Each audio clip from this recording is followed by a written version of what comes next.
So here's the Kimber Montana in 7 WSM. That's a Loophole VX3 2.5 to 8 by 36. They're the Kimber rings that come with it. So it's 3.143 kilos. Not sure how the white balance is. It's actually a grey, like a dark grey coloured stock. Fairly light profile barrel.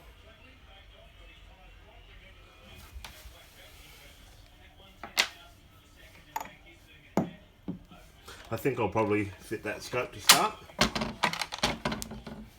It's a internal magazine gun, which probably saves a bit of weight. So why is the Kimber so light? Well, let's start with the stock. The stock is a composite material, synthetic obviously, but carbon fibre, and I believe it has some Kevlar in it as well. Now the bedding looks reasonable in these. It's got a pillar, front and rear, and the rest, I believe they're actually moulded on an exact replica of the Action. I don't think I'll be messing around with the bedding unless I find any accuracy issues.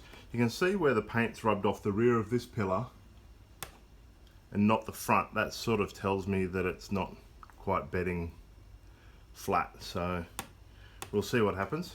One thing I discovered when I pulled the rifle out of the Action out of the stock, was that there is a rub mark on the front of the Action, on the front of the stock here. That also corresponds with a rub paint mark that was on the barrel, which has now been cleaned off. So I think I might be doing a little bit of sanding in the barrel channel just to loosen things up a little bit. So that's the stock. As I said in the other video, no floor plate, just a internal box mag. Recoil pad looks reasonably soft for a, I mean it's only a 7mm short magnum, so okay. So one of the other things that makes them light, a Delrin follower, so acetyl plastic instead of a metal magazine follower. That's got to make a fair bit of difference in weight. But then look at the Action.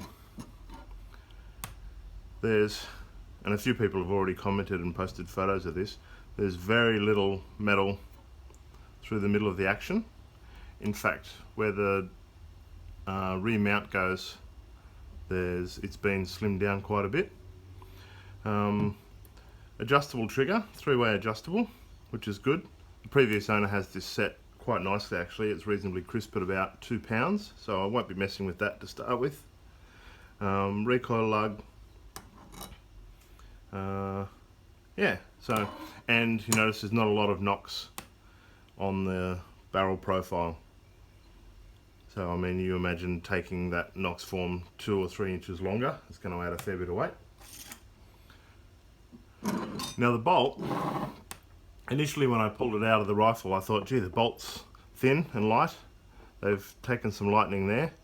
But when I compared it to my Ruger M77 Hawkeye bolt, it's pretty much identical. A little bit less metal in the head, and when you weigh them, the Hawkeye bolt weighs 385 grams. The Kimber bolt 366. So there's only a very small difference in weight. So just while we've got the Action out of the stock, I want to check the magazine length.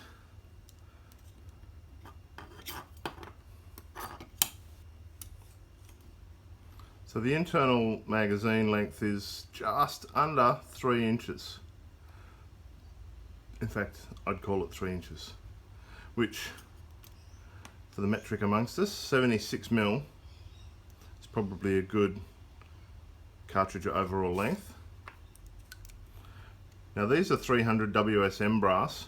As you probably know, the 7mm WSM brass are like hen's teeth in Australia. I think the dealer was telling me there's about 2,500 on back order at the moment with the importer. So 53mm, which gives us, this is a 168 grain Burger VLD hunting. So case, mouth, 83.5mm.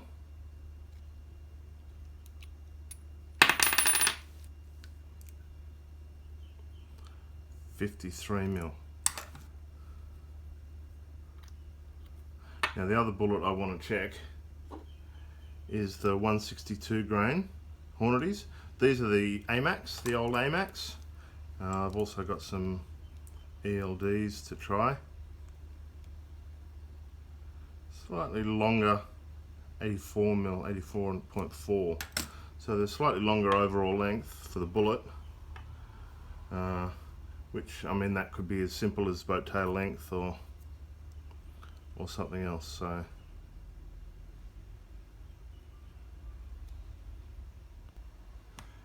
So I've just run a little test with a sized and expanded case neck. This is the Burger 168 grain VLD hunting, and with the bullet just engaged in the lands, the overall length doesn't allow the bullet to, or the round to be ejected. Now that's not going to be an issue because I'm not going to be seating them to the lands anyway. But also you've got to think about magazine length, so just interesting that with a VLD that the ejection port is not quite long enough seated to the lands. So I've got that dummy round out of the rifle now. Just want to check the overall length as far as mag box length goes. So you can see that's just over 3 inches, about 50 thou over. So that's not a bad result if I can seat them to the, remembering the magazine was about 3 inches. If I can seat them, say 50 or 60 thou off the lands, that won't give them too much room to bounce back and forth in the magazine, and looks like there's plenty of parallel section on the bullet there to keep that in the neck. So I've just run the same seating test with the AMAX, just to double check. Remembering they're a similar profile bullet, so the overall length is almost identical, say 40 thou over magazine box length, so we're going to be, seated 50-60 thou off the lands, which is to be expected for a hunting rifle. Target rifles very different. You're not constrained by magazine length, so you tend to seat reasonably close to the lands.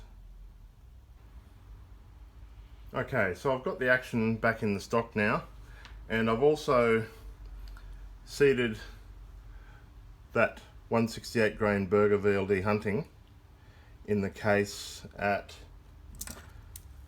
under magazine length.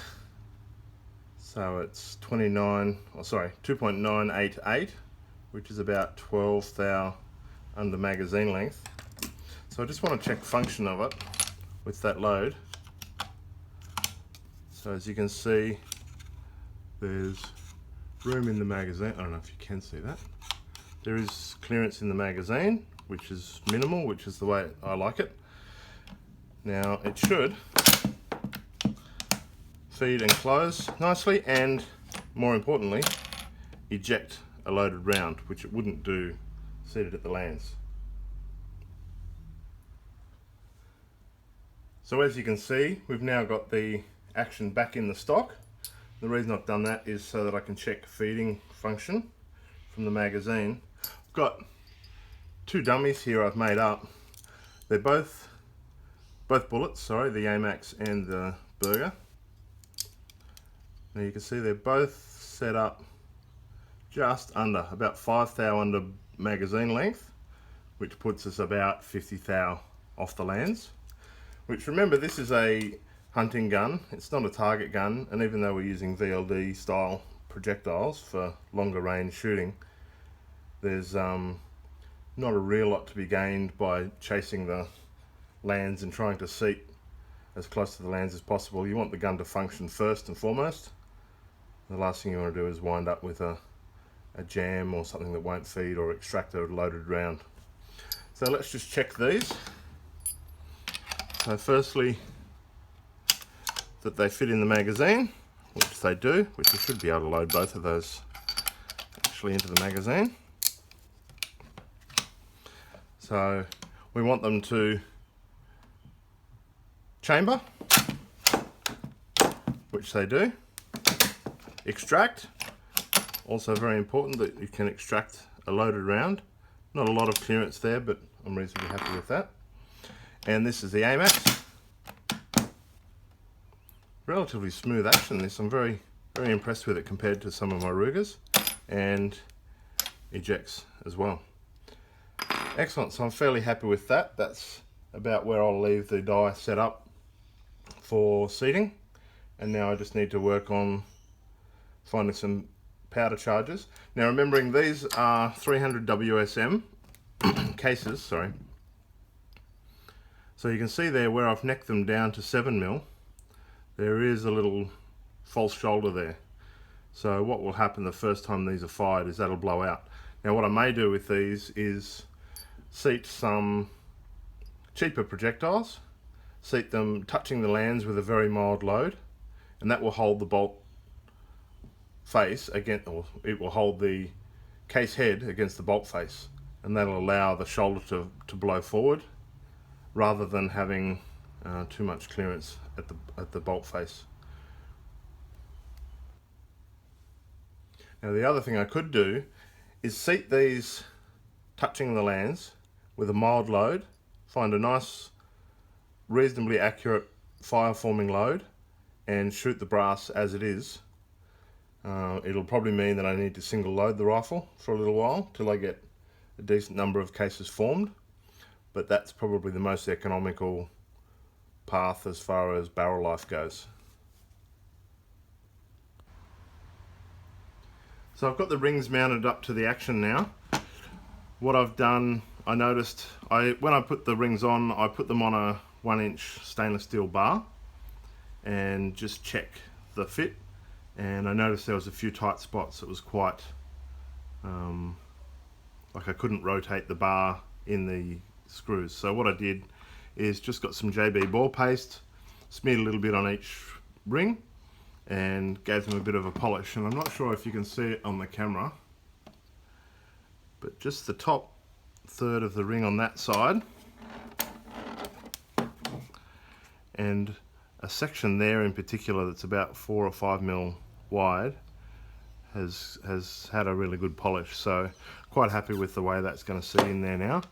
I also quickly gave the top of the ring a quick polish, and if I can get the light right, you can see there where it's just taken the anodizing off the inside of the cap, and that should allow the cap to mate a bit better onto the scope tube and save it causing any marks or pinch points. So here we have it, guys, the scope all mounted up, leveled, base is torqued. I've still got to do the action screw torque. Not sure how much I'm going to put on the front screw yet. Did have a bit of Loctite on it when I pulled it apart, which may be a lesson learned by the previous owner. Pretty happy with it. The weight is about what we said in the first part of the video. Great little walk around carry gun, plenty of oomph, and should be handy at longer ranges, 200-300 meters as well. Thanks for watching, guys. Hope you enjoyed it. Send me a message if there's anything you want to ask questions about. Thank you.